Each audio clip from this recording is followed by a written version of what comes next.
แกงขาดหม้อน้องบ่ทวินผักหญ้าน้องก็จะกินจอมดอยน้องก็จะอยู่หากมีอายอยู่แห่งนั้นยามเมื่อกันแสนฮักปานจะคืนกินถึงแผ่นดินนาทีจะขวางกีดกันอุปสรรคจะมีเป็นน้อยเป็นพันผู้ใหญ่จะคอยหักหานน้องจะบ่ขอเป็นอื่นสิ่งเดียวคือจะทนเอาอำนาจแห่งความรักหนักเกินแผ่นดินแผ่นฟ้าแม่น้ำพื้นพระสุธาว่าแล้วก็ถึงใจเฮาผู้พาหินแผ่นลานนักลำเทียบใส่ยังเบาอยู่ไกลหอมห้วยภูเขาแห่งหายังทรงถึงอยู่ย้อนหานั้นบ่จืดจางยามเมื่อกันนรกก็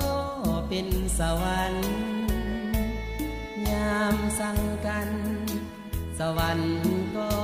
เลยอ้างว้างหัวหวานมันก็กลายเป็นจืดเป็นจางความหาก็เป็นบาดหมางเอาแน่บ่ได้ดอกนะ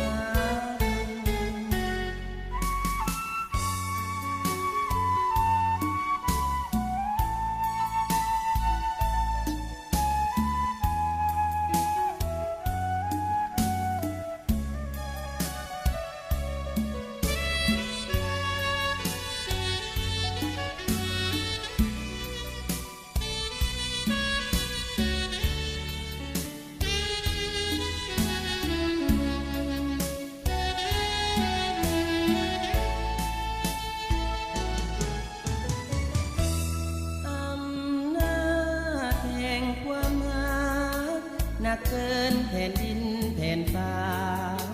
แม่น้ำพื้นพระสุธาว่าแล้วก็ตั้งใจเฮาผู้พาหินแผ่นลานนักลำเทียบใส่ยังเบาอยู่ไกลหอมห้วยภูเขาแห่งหา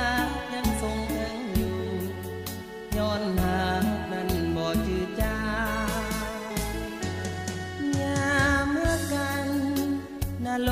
กก็เป็นสวรรค์ยามสั่งกันสวรรค์ก็เลยอ้างว้างนัวหวานมันก็กลายเป็นจืดเป็นจางความหาก็เป็นบาดหมางเอาแน่บ่ได้